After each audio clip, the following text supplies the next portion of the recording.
everybody. Welcome back. Lesson 3, we're going to do some fun stuff that incorporates using open strings in your soloing around the neck and in certain keys. The idea with the open string runs is instead of hitting everything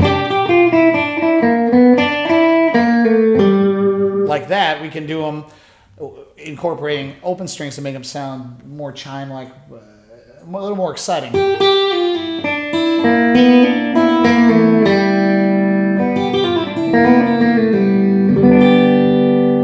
I try to find a way to play that with all the notes incorporated that I can get open.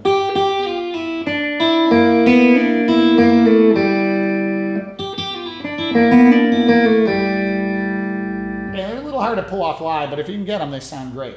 So in this case, I'm like, there's an E. I have an open E. There's a B. I have an open B. That's a G. I have an open G. So I look for a place where that'll work well. There's my open E. There's the E again. And then I did this, which you have to do in every song. A minor third to the major third.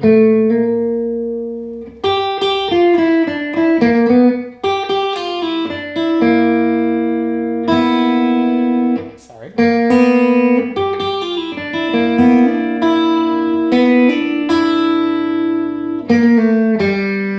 And there was one more E in there at the end. An important part of the open string runs is the pick and finger technique.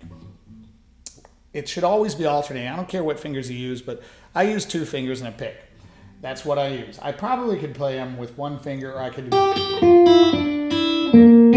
finger pick it, but I've decided that I spent too many years learning how to flat pick scales, and I'm not going to let go of my pick. So I know I could pick faster with a thumb pick, but I've just decided that this is the way I play.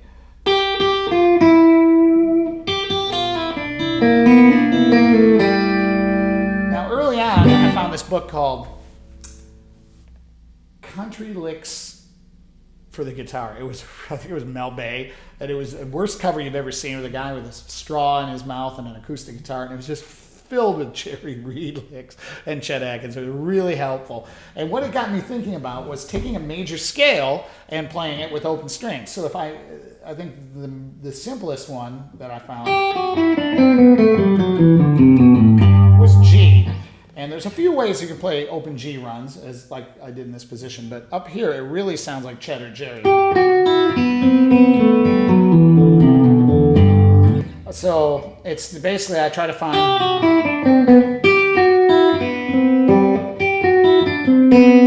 alternating. So I would practice that first half.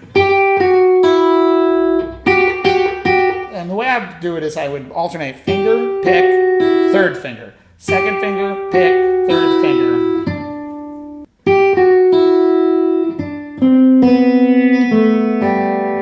Ending with, so it's like I go from a chord shape almost to this chord shape. It's baffling to the ear because the string you are used to hearing being higher comes out lower. So 8th fret, B string, for second finger. Pick, 11th fret, G string. Third finger hits an open E. And that's the configuration for the first part of the scale. I take that piece and I move it down to 7th fret, 10th fret, and open B. 7th on the G, pick the 10th on the D, and with my third finger, I hit that open B string. So it's exactly the same thing on these 3 strings that I move here.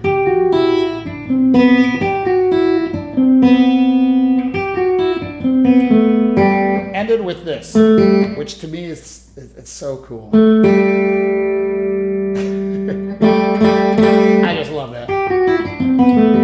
And then to finish it out in that position,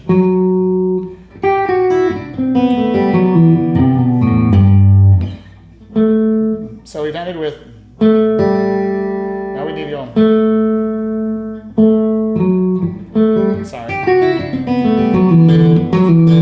next part is a pull off, then an open string. So that was the pick hits the 9th fret A string, pulled off to the 7th fret A string.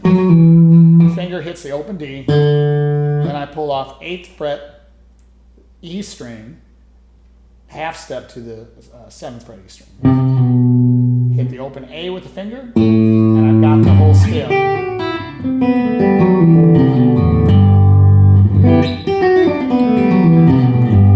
That's my favorite one. I also have one in the key of A.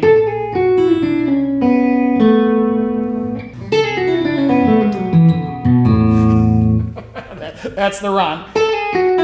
So I do a pull off, 10th fret to 9th fret with my finger actually. So it's finger. Then with my pick, I hit the 11th fret G string. And with my 3rd finger, I hit the E. So here's the first figure. Now I do a similar thing.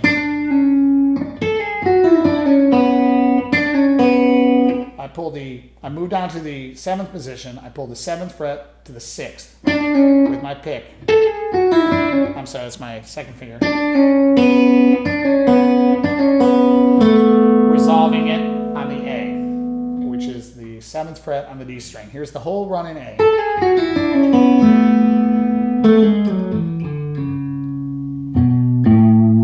Okay, so these runs are so muscle memory that they're a little hard to explain. Like I said, they're baffling to the ear, so you really do have to practice them over and over. So this last part of the A, I do a slide and a pull off. So the pull off and the slide, and I have to have, that's my only open string, is the D. And letting them ring together a little bit is really sort of the effect of these open string runs, isn't it?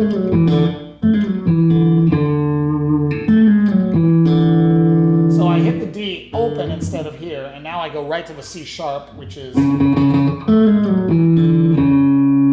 now I can do B, open A. And what I'm thinking about is there's that, and then I have to hit that open A. Open D. And then I've got this figure. So in a way, it's kind of like there's two little figures.